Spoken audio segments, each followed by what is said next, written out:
What's good, guys? We're back at it again with another video. As you see from the title, today we actually have a DJ Wagner versus Simeon Wilcher breakdown. If you guys don't know who these players are, DJ is currently ranked #1 in the class of 2023.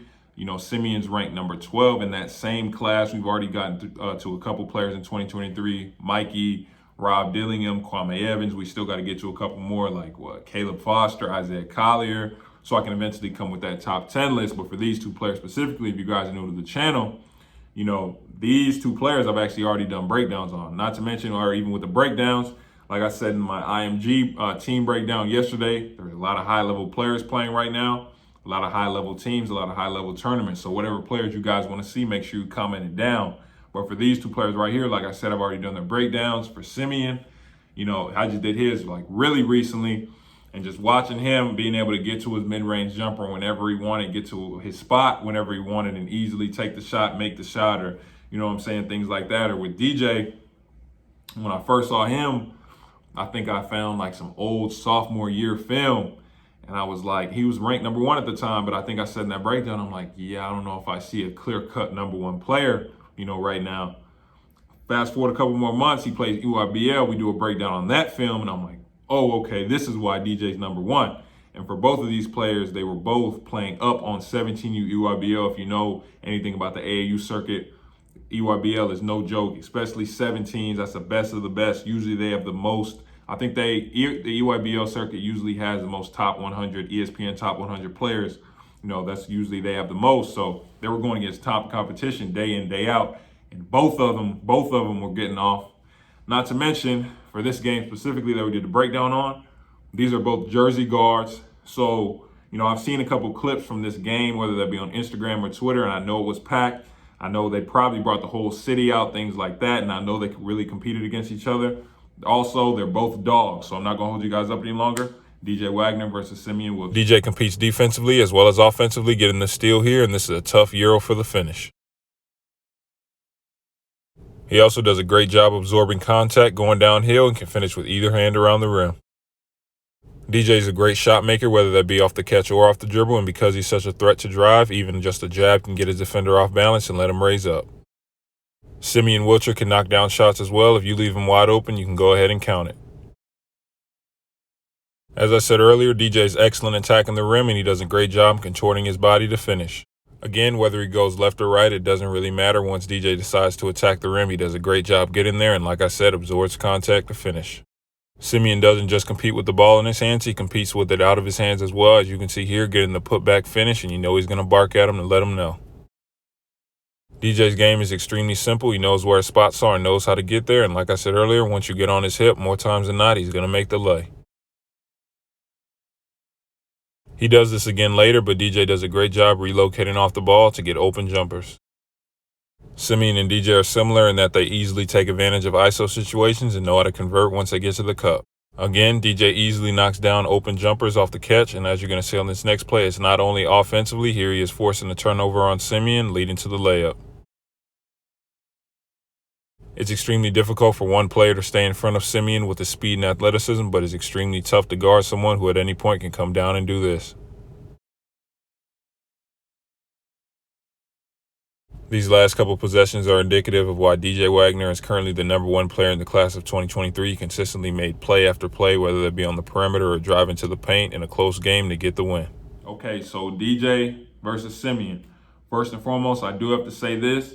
Like when I was watching the game, I was able to watch it with sound, so I was able to see and hear, the crowd, how loud they were, how into the game they were, and like the energy that I just saw that's in New Jersey and New Jersey basketball. Like I said in the beginning, it looked like they brought the whole city out just to see the crowd chirping at the players. You got players going back and forth chirping, just seeing that energy, a real basketball atmosphere.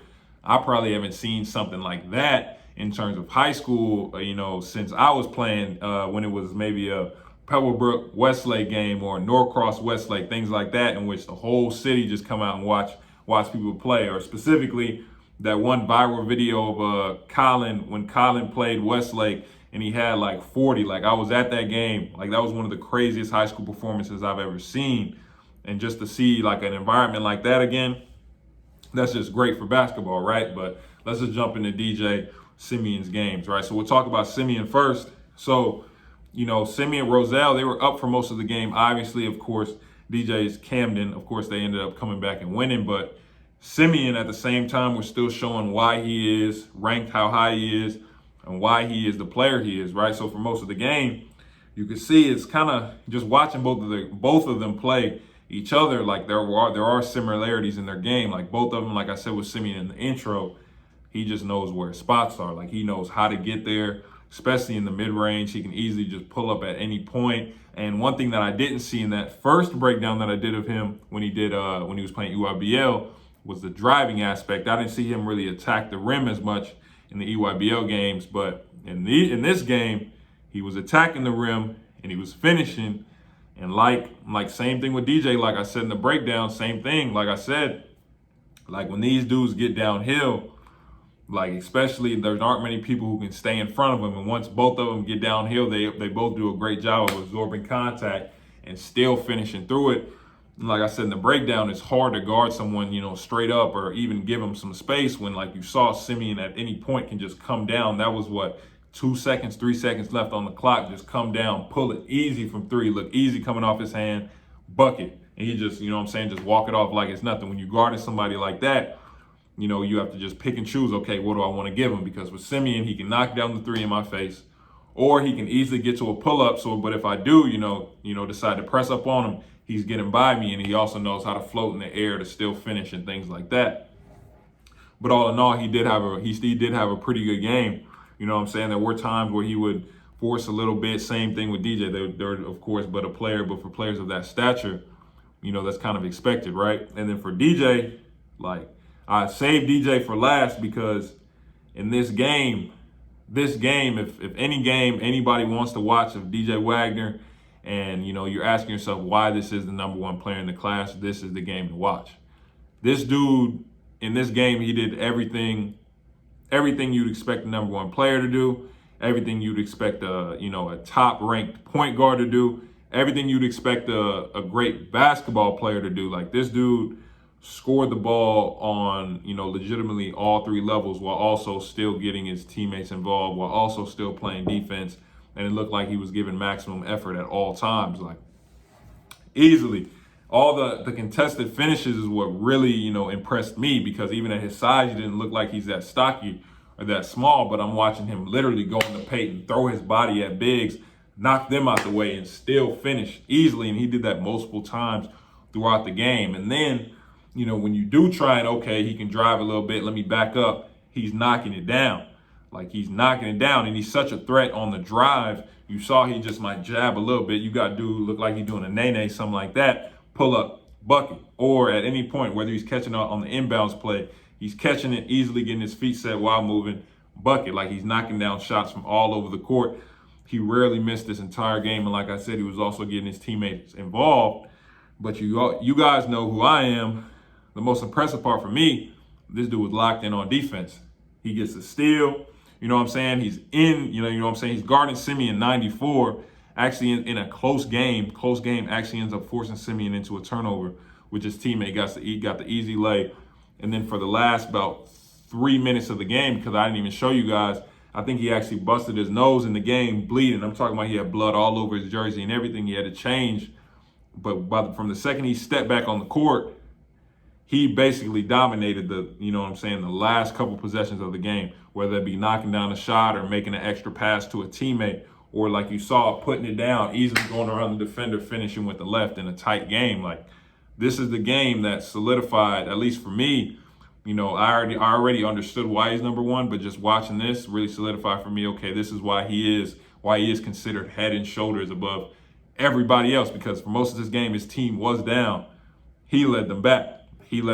But for the 2023 class in general, for the guards at the top, the guards in 2023, you got DJ, you got Rob, you got Mikey, you got Simeon. Like I said, we still got to do Caleb Foster, and I know a little bit about Isaiah Collier because he goes to Wheeler, obviously. So that's Cobb County. I know exactly, how he plays. I've seen him a couple times before.